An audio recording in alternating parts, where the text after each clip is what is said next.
Pues vamos a situarnos en la línea del tiempo, básicamente 400 años antes de Cristo. Vamos a empezar con una de las culturas más importantes, si bien no la más importante, pero sí de las más importantes, porque es la más conocida, la más estudiada en la filosofía del derecho y la que más referencialmente se utiliza cuando se habla de filosofía. Insisto, no es ni la única filosofía, pero sí es la que más ha influenciado en el pensamiento occidental. ¿Por qué? Pues porque es el origen de la visión de lo que conocemos como la res pública, la cosa pública, de la ética, del Estado y de la justicia. Hablamos nada menos de lo que ustedes ya conocen, la filosofía griega. Hablamos 400 años antes de Cristo, porque se habla de la edad de oro de la filosofía griega. No es que sean los únicos, antes ya teníamos a Pitágoras y a los famosos cosmogónicos, Parménides, Pitágoras, en fin, los que se preguntaban sobre los elementos, sobre la esencia, sobre lo que es la naturaleza. Básicamente en eso se centraban el origen de la vida, el fin de la vida, el estilo de vida que deberían de tener en ese entonces, antes de la edad de oro, del siglo de oro de la filosofía, que estamos hablando del siglo IV antes de Cristo. ¿Y quiénes son esos tres representantes? Ustedes los conocen perfectamente bien. En primer lugar, el gran Sócrates, al que se le atribuye el hecho de ser uno de los más grandes pensadores y hombres de la historia. Acto seguido tenemos a Platón. Como ustedes saben, Sócrates no escribió ninguno de sus tratados o documentos, sino que fue su discípulo Platón el que, a través de una estructura literaria que se conoce como los diálogos de Platón, escribió todos esos momentos en los que Sócrates, con diferentes atenienses y de otras latitudes, tuvo estos encuentros, estos diálogos para disertar filosóficamente sobre diferentes temas. Dentro de ellos la justicia, el amor, diálogos fundamentales que todo estudiante de filosofía del derecho debe de conocer es el Gorgias, uno de los diálogos que nos habla básicamente sobre el tema del Estado, de la justicia, del derecho, sobre quiénes deben de gobernar, si los filósofos o si los retóricos. Las distinciones que hace Sócrates en estos diálogos son muy importantes, no son menores. Habla básicamente en todo este corpus, en todo este bagaje de diálogos, se dice que Sócrates lo que buscaba era transmitir una experiencia de sabiduría. De ahí viene el primer elemento de nuestro siglo, que es la filosofía como amor a la sabiduría. Filos, amor; sofía, sabiduría. ¿Qué buscaba Sócrates? Hay un escritor que sostiene que Sócrates vivía una especie de ejercicios espirituales, es decir, a nivel interno, a nivel interior. Sócrates lo que buscaba era transmitir esa experiencia interior de gozo en la verdad y de controlar el desorden interno de nuestras pasiones en torno a las cosas que nos parecen placenteras pero que no le hacen bien al hombre. Por eso toda su filosofía es una filosofía que se centra en la justicia, en el amor, amor entendido como eros. No quiere decir esto de ninguna manera exclusivamente la carne o la pornografía, como se entiende cuando escuchamos la palabra eros, sino que va en torno a un amor ideal, ¿no? A un amor que se entrega, que es auténtico, es un amor que asume la condición humana. Entonces, tenemos Grecia, Platón, Sócrates y Aristóteles. Aristóteles se le atribuye uno de los documentos más estudiados en la justicia y en la filosofía del derecho, que es la Ética Nicomaquea. Bueno, pues tomados estos tres que iremos viendo más adelante con algunos textos, quiero citar de Platón propiamente uno de sus libros al final. De hecho son varios libros, no uno solo, de sus diálogos. Con ellos concluye todo su corpus. Se llaman Las leyes de Platón. Es una serie de libros donde Platón va disertando lo que para él sería la ciudad ideal, y para ello propone, o el estado ideal, propone una serie de leyes. Dentro de ellos, por ejemplo, toca temas muy importantes como cómo debe de estar organizado el estado, dónde debe estar situada la ciudad, cómo debe de ser un estado respecto a la paz y a la convivencia con otros estados, es decir, lo que hoy conocemos como derecho internacional, cómo debe de tratarse a los ciudadanos atenienses, los impuestos que han de pagar. Muy importante para situarnos el papel de la educación en la ciudad. Va a poner un énfasis muy importante Platón sobre la educación en la ciudad. Sostendrá que si un ciudadano es educado pues bien por el Estado, no tendría necesidad de que hubiesen cárceles, por ejemplo, ¿no? Bueno, todo esto lo vamos a ir viendo a lo largo de nuestro curso. Así que la primera influencia, siglo IV antes de Cristo, la Edad de Oro, Grecia, Sócrates, Platón, Aristóteles. Después tendremos a los cínicos, a los epicúreos, a los que les daremos, si ustedes quieren, un poco más de tiempo. Pero básicamente veremos la República de Platón, las leyes de Platón y el Gorgias, que son tres diálogos que nos parece que son importantes para efectos de entender lo que es la filosofía del derecho en nuestro curso. La segunda influencia, que es de vital importancia sin duda para entender lo que sucedió después, es decir, ya estamos hablando a partir del siglo I, después del cristianismo, va a ser justamente Roma. ¿Por qué tiene que ver Roma en toda esta historia? Bueno, pues porque, como ustedes saben, cuando llegan los cristianos, en primer lugar a Roma, ya hablaré ahorita de los cristianos, pero bueno, cuando la influencia que tienen, el Imperio Romano ya había sido ampliamente extendido por todo lo que será el imperio en Europa, África incluso, diferentes islas, que ellos fueron conquistando. Era uno de los más grandes imperios del mundo, ¿no? Roma, caput mundi, decía, ¿no? Roma, cabeza del mundo. Todos los caminos conducen a Roma. ¿Y qué sucedía? Pues que Roma basaba su poderío militar evidentemente en el ejército, en su armamento, en su estrategia logística de expansión imperialista.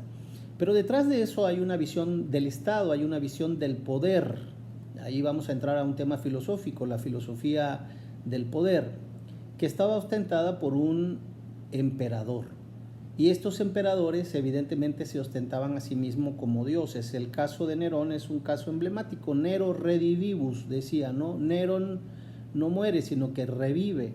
Y no resucita, eso vendrá después con el cristianismo, pero Nero redivivus, Nerón ha vuelto a la vida, vuelve a la vida. Nerón sigue gobernando a través de sus elegidos por los siglos de los siglos, digamos, ¿no?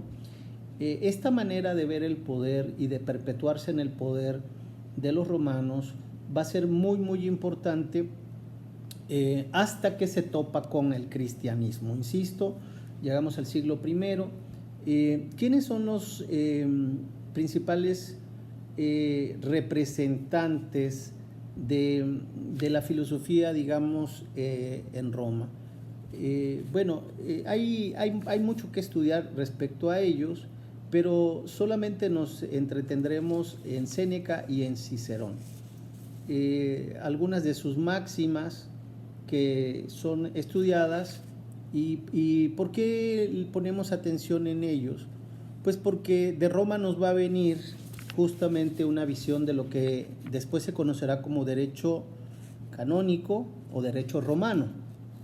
El derecho romano es el que da origen a la manera en la que nosotros entendemos hoy la estructura jurídica del Senado, de los diputados, en este caso de un poder ejecutivo, no directamente, sino que digamos que ahí tiene su germen, su origen, sobre todo la concepción del poder. De Roma, pues tendremos esta visión de lo que es la humanidad, decía Cicerón y Séneca, por citar algunos. Y después, en la marcha del cristianismo, la Europa cristiana, ya no solo Roma, sino cuando cae el emperador romano y se convierte Roma en un imperio cristiano con Constantino, vamos a darnos cuenta de la marcha que va a tener el derecho, básicamente cristiano ahora sí, con Santo Tomás, con San Agustín, con Tomás Moro, con todos aquellos, desde luego Santo Tomás con la Suma Teológica, San Agustín con la Ciudad de Dios y decía también Tomás Moro con la famosa Utopía. Bueno, ¿qué tiene que ver con esto? Bueno, con Roma directamente no, ya estamos hablando de la influencia que va a tener la filosofía cristiana no solo en Roma, sino en Europa. De ahí nos va a venir a nosotros la visión de lo que es el hombre, el Estado, la justicia, Dios, el derecho divino. Recordarán ustedes, por ejemplo, algunas novelas o autores principales de la literatura en el derecho, como la Divina Comedia, ¿no? Una visión en la que se sostiene que si el hombre no es castigado por sus malas obras aquí, será castigado seguramente en el cielo. Pero esta visión ya la había visto también Sócrates y Platón en el Fedón, ¿no? Nosotros aquí en la vida podemos actuar y ser impunes, digamos, de nuestros delitos, pero hay un castigo más allá de la vida, es decir, en la vida eterna, ¿no? Para Platón y Sócrates había una visión de miles de años en el que el hombre reencarnaba una y otra vez según si se había portado bien o se había portado mal. En la filosofía cristiana esto ya no será así. Hay un lugar de castigo, una gehenna, y hay un lugar y un premio para los que se portan bien. Entonces el derecho se convierte en un premio o un castigo, una moral, una ética, según nuestras acciones, y esto va a tener una gran trascendencia en nuestra sociedad hasta el día de hoy. Bueno, pues ya tenemos dos culturas que influencian a nuestra visión de lo que vamos a estudiar hoy en la filosofía del derecho. La griega, la romana, y se preguntan ustedes, ¿y cuál es la tercera? Pues bueno, la tercera es muy parecida a la segunda, es decir, a la romana cristiana, pero tiene muchas diferencias, que es la tradición judía. ¿Qué tiene que ver el judaísmo en todo esto? Bueno, pues que hay un cristianismo que tiene raíces judías y una influencia judía muy importante en torno a lo que se conoce como la Torá o la ley de los judíos. Y para eso nos tenemos que remontar no solamente a la época de Platón y de Sócrates, sino todavía un poco más antes, porque la tradición judía es mucho más antigua. Tiene la arrogancia de plantearse a sí misma la primera narrativa occidental de la creación del mundo, que es el Génesis. El Génesis es el libro que nos habla sobre, ustedes conocen en la Biblia, cómo Dios creó al mundo, el hombre y la mujer, el paraíso, el origen del mal, aquella famosa fruto prohibido en el Edén. ¿Y por qué es importante esto? Bueno, pues porque es justamente el origen filosófico de lo que es nuestra sociedad. El hombre está plantado en una sociedad armoniosa y viene algo que la hace romper esa armonía. Aquí se le echa la culpa o a la mujer o a la serpiente, según usted quiera. Esto es un tema filosófico. Si Eva tuvo la culpa o si realmente la serpiente era tan astuta que podía haber engañado a Adán o a Eva por igual. Es un tema filosófico, evidentemente, y también teológico.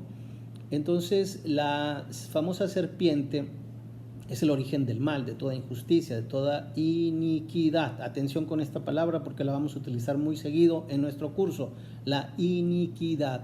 el origen del mal, lo que después se conocerá como el pecado. Pero vienen los judíos con esta tradición y después aquella famosa ley en la que Moisés, el primer patriarca en Egipto, llamado por Dios para liberar al pueblo de los faraones en la construcción de aquellas famosas pirámides en la que el pueblo de Israel, los israelitas, estaban siendo esclavizados por los faraones. Y entonces Dios llama a Moisés y les pide que los libere, y entonces Moisés los libera, salen huyendo de Egipto, abren el Mar Rojo, se meten al desierto y 40 años están en el desierto peregrinando, buscando la famosa tierra prometida que Dios les iba a otorgar. Durante esos 40 años el pueblo tuvo una experiencia de que se iban entregando cada vez más a Dios, y Dios les iba dando, ¿qué creen ustedes? Una ley para gobernarlos, una ley para que hubiera orden en la ciudad, y una ley que debería de inscribirse en el corazón de cada israelita para que hubiese pues un orden social y un amor a Dios, o un orden social aunado al amor de Dios. Lo que se conoce como una teocracia, o sea, Dios gobierna a su pueblo, un Dios que ama a su pueblo. Y esta teocracia se hace a través de los sacerdotes, o en este caso de Moisés y sus ayudantes, que serán los sacerdotes. Entonces se empieza a ver una estructura piramidal jerárquica respecto al poder sagrado que será dado por Dios. Pero atención aquí, lo importante no va a ser tanto Dios, sino la ley de Dios. El problema no va a ser Dios, porque Dios siempre va a estar ahí, según la Biblia, sino que el problema va a ser el pueblo que empieza a desobedecer las leyes de Dios. Y viene entonces aquella famosa cita bíblica en la que Moisés sube a la zarza ardiente, el que le habla y le dice a Moisés, quítate las sandalias porque pisas tierra sagrada, etc. Y Dios después le dice, te voy a dar las tablas de la ley, y vienen aquellos famosos 10 mandamientos. Tenemos la primera ley, primera ley occidental, escrita. ¿Por quién creen? ¿Por los legisladores? ¿Por los diputados? ¿Por un ser humano? No, directamente por el mismísimo Dios. Y entonces tenemos nuestros primeros 10 mandamientos. No vamos a estudiar los 10 mandamientos aquí porque no es un catecismo lo que estamos estudiando, ustedes los conocen perfectamente bien, pero como juristas se darán cuenta que estas leyes, en primer lugar, evidentemente, tutelan uno de los principales valores de una sociedad, que es el amor a Dios y el amor al prójimo, pero también tutelan a las propiedades, no robarás, tutelan los delitos sexuales o contra la sexualidad, no desearás a la mujer de tu prójimo, tutelan la vida humana, no matarás, en fin.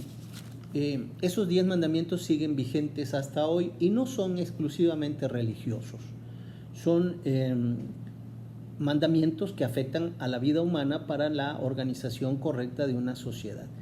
Bueno, pues estos mandamientos, que fueron escritos varios siglos antes de Cristo, van a tener su percurso, su camino, su recorrido a través de los diferentes siglos, 7, 8 siglos antes de Cristo, con los famosos profetas y los reyes de los que habla la Sagrada Escritura, que van a ser los que van a gobernar el pueblo de Israel. Estamos hablando de los judíos, de los israelitas.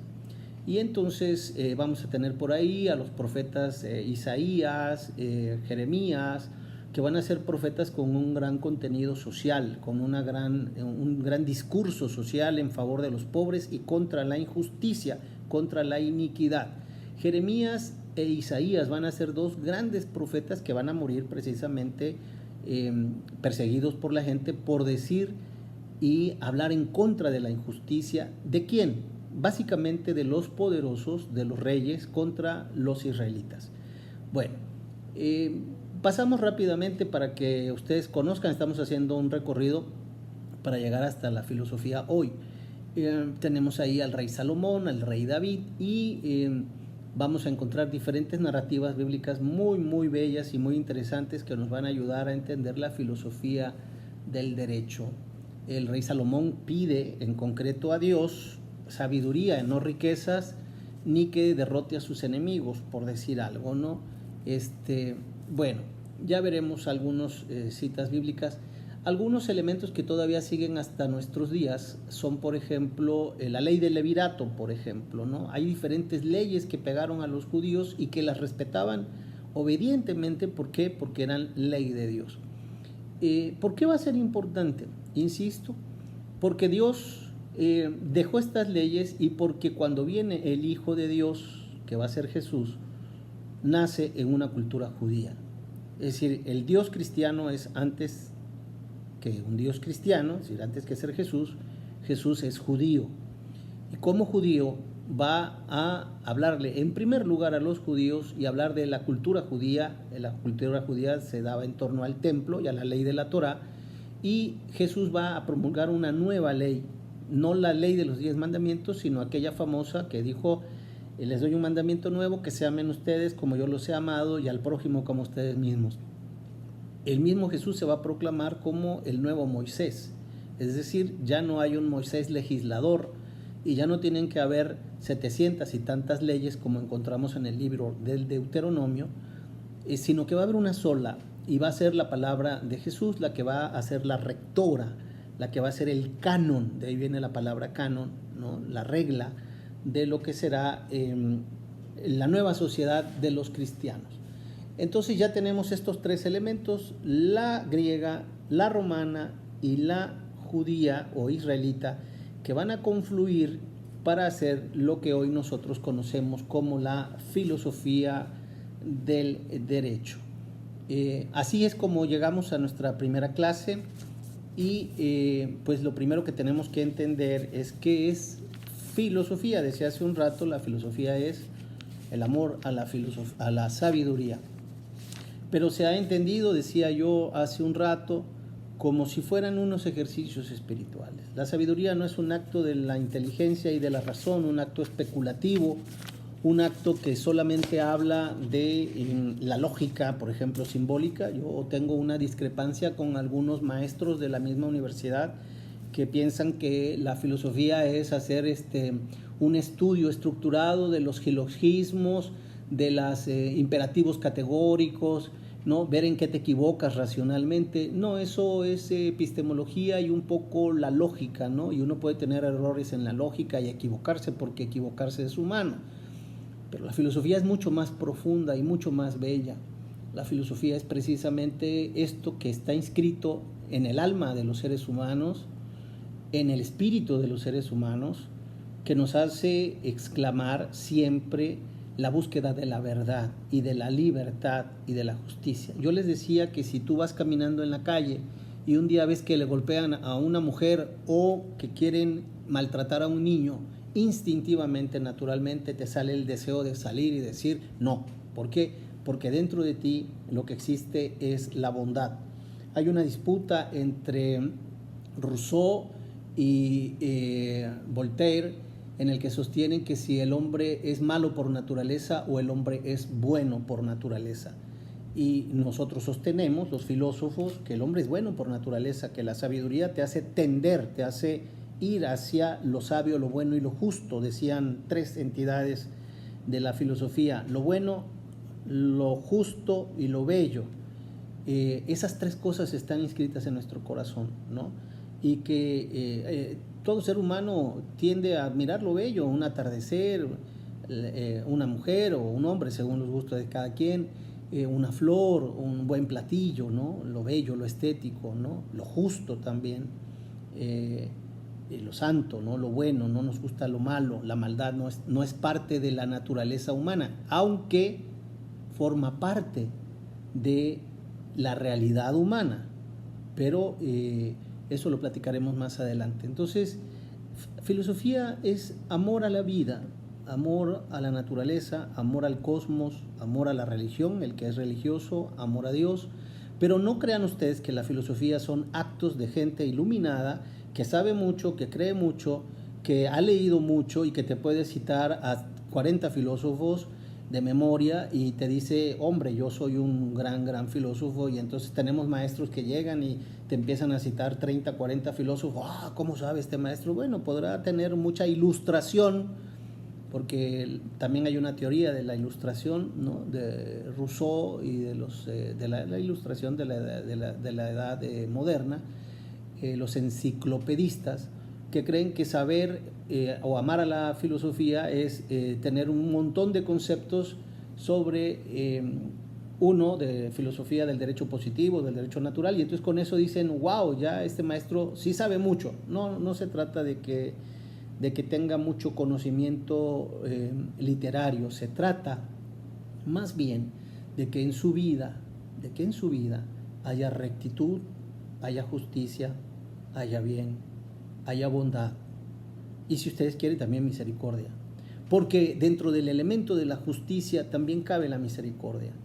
Dentro del elemento de la justicia no está solamente el castigo a quien delinque o a quien comete un delito o una pena, no está la condena, sino también que cabe el indulto, también cabe la misericordia, también cabe la reinserción, también cabe la reintegración social. Y esto es lo que hace la gran diferencia de una filosofía meramente especulativa, que dice, yo estoy aquí para estudiar leyes y para aprender cuándo aplicarlas y aplicarla con justicia, ¿no? Solamente la norma jurídica, ¿no? Que se aplique la norma jurídica a rajatabla, y no me importa si el ser humano sufre o no sufre, si es justa o no justa. Si está bien escrita la norma jurídica, yo la aplico, porque eso es el derecho. Efectivamente, eso es el derecho positivo, y bueno, hay que defenderlo también, porque las normas jurídicas hay que escribirlas correctamente. Pero atención, que el derecho sigue a la justicia. O sea, el derecho no es solamente en sí mismo un conjunto de normativas categóricas que van a darle a la sociedad una estructura. Puede que le den una estructura, pero no le van a dar paz social. La paz social, la paz de una sociedad se obtiene cuando hay justicia. Si hay justicia, entonces podemos decir que el derecho funciona. Si no hay justicia, podremos tener muy buenas leyes, pero nuestra sociedad estará siempre caótica, o al menos con resentimientos latentes, con injusticias latentes, como hemos visto que sucede en México. Tantos años de situaciones de injusticias que no habían sido llevadas a las cárceles llenas de delincuentes que no habían sido juzgados o procesados, o que estaban ahí injustamente, y que eso es un gran daño a la sociedad. Entonces, ¿qué ve la filosofía del derecho? ¿Qué ve lo que vamos a ver ahora? La justicia, el derecho, la norma jurídica, pero también otras cosas que forman parte del derecho, como la paz social, la compasión, el perdón, que tienen que ver no con el castigo, sino con una sociedad humana. Tomen nota, este es el curso introductorio, 3 culturas: la griega, la romana y la judía. Hasta la próxima.